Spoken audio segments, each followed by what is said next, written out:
গরুর মাংসের এই গুলুমুলু চপগুলো বানিয়ে আজকে গরম গরম পরিবেশন করলাম।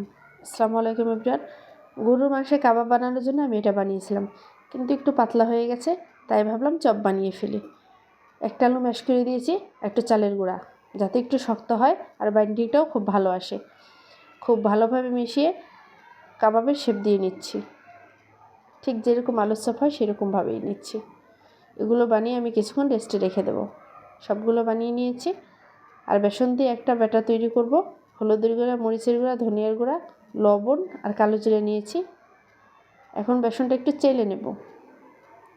এটা অনেক দিন ঘরে ছিল, একটু দলা পেকে গিয়েছে, তাই ভাবলাম চেলে নিই। দিয়ে দিলাম ময়দা, আধা কাপ পরিমাণ প্রায়।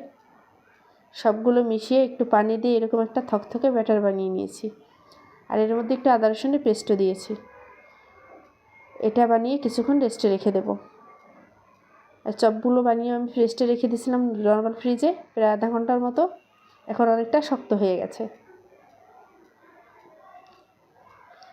ফ্রিজ থেকে নামিয়ে নিয়েছি। আর এই বেসনের মধ্যে হালকা একটু গরম তেল দিয়ে বেসনটা আবার একটু গুলিয়ে নেব। একটা বেগুনের চপও বানিয়ে নেব এই সাথে। এখন বেসনে কোটিং করে এগুলো ভেজে নিচ্ছি। দুই পাশে বাদামি কালার করে ভেজে নেব। বাড়তি কোনো মশলা দিইনি, কারণ কাবাব বানানোর জন্য যেই গরুর মাংসের এটা বানিয়েছিলাম ওর মধ্যেই মশলা ছিল, সব ধরনের মশলা ছিল। মশলাদার একটা গরুর মাংসের গরম গরম কাবাব বাদামি করে তুলে নিচ্ছি। এখন গরম গরম পরিবেশনের পালা। এটা বানানোর সময় যেরকম একটা স্মেল ছেড়েছিল, তখনই খেতে ইচ্ছে করছিল। গরম গরম আগে একটু খেয়ে দেখি কেমন হয়েছে। এটা একবার ট্রাই করে দেখবেন, ভিন্ন কিছু।